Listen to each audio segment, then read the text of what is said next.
A surface view of the cycle of narcissistic abuse suggests an immediate question, namely, if the narcissist is after validation in order to feed the internal ego ideal, then surely after the love bombing phase of initiating the relationship, that validation is forthcoming from a happy partner, and there appears to exist no need to destroy the seemingly ideal situation and cause trouble by devaluing and discarding the partner. The narcissist feeds their ego ideal by investing considerable energy in maintaining exploitative relationships with others, which will provide what transactional analysis calls strokes, which serve to validate the projection of high self-worth of the narcissist.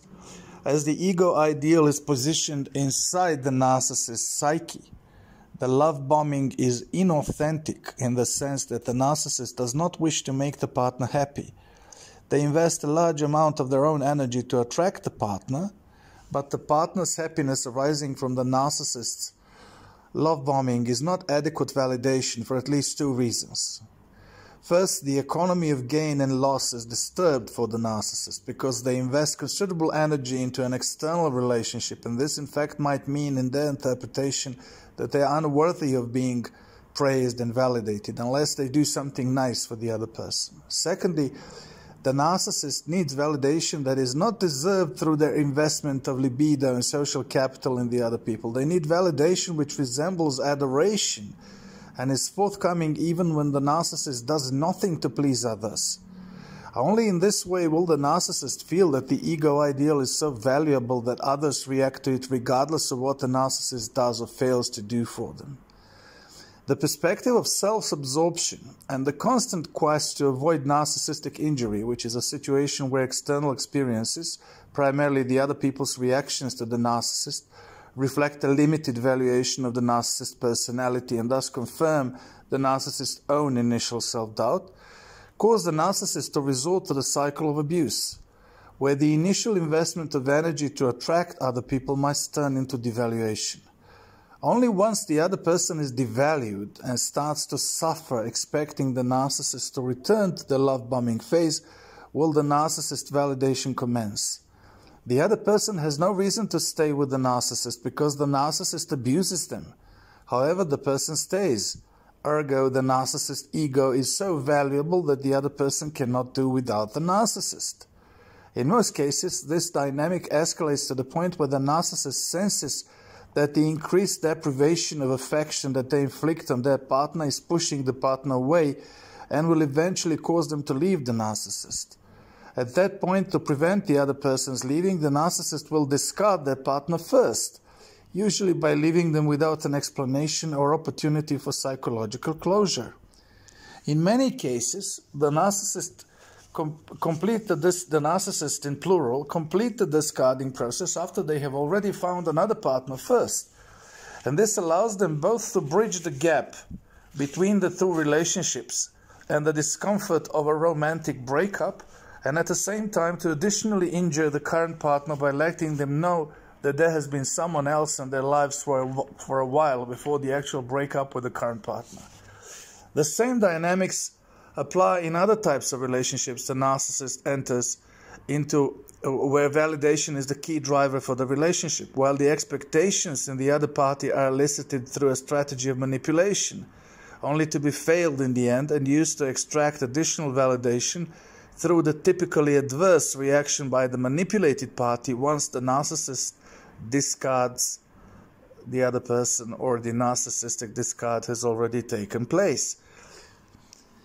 An important element of narcissistic supply is a status game. The cycle of narcissistic abuse serves as a vehicle of narcissistic validation of the ego ideal. By its very structure, it has limited potential. Eventually, all relationships the narcissist enters into will break down, because the narcissist needs to devalue and eventually discard other people in order to feed the internal projection of value that is not supported by the narcissist's own internal psychological resources. However, this temporariness of a source of validation, which the narcissist is aware of, threatens the stability of the projected self-image with which the narcissist is in their own particular way in love. Thus, the narcissist must ensure the availability of a more or less stable narcissistic supply of the sources of validation. Typically, they do so by developing particular social skills which make them very popular. Narcissists are generally skilled in attracting attention in society, and this is the reason they are often professionally and socially successful in the modern economy of attention. For them, attracting attention is a precondition for being able to extract validation, and they use attention-grabbing skills and strategies to generate a stable narcissistic supply of admirers, romantic partners, friends, and colleagues, although there is a variety of pathways which they might take to achieve that supply.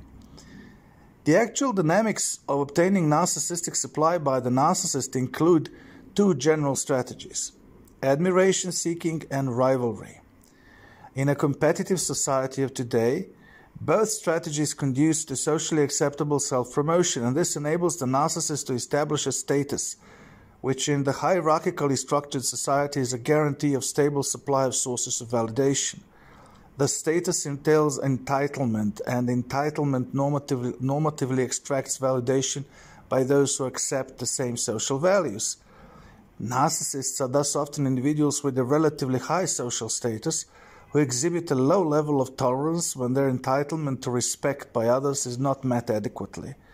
The culture of status and reputation based on the market model of interactions, namely social interactions, are more efficient if they are based on social capital and do not need to be guaranteed by separate procedures, and reputation and status are guarantees of social capital, have the capacity to render status-seeking narcissism a new normal. This makes dealing with narcissistic pathology additionally unlikely once the narcissist has managed to secure a stable narcissistic supply by attaining social status. The higher the status a narcissist is able to achieve within the social hierarchy of competence, power, or some other type of recognition, the more normalized the narcissist's internal dynamics become, and the more contagious they are for others because of the structural influence of status throughout hierarchical societies. Johann Galtung calls this phenomenon of spreading of values from those with status to those seeking status penetration of value systems, and considers it a form of structural or cultural violence.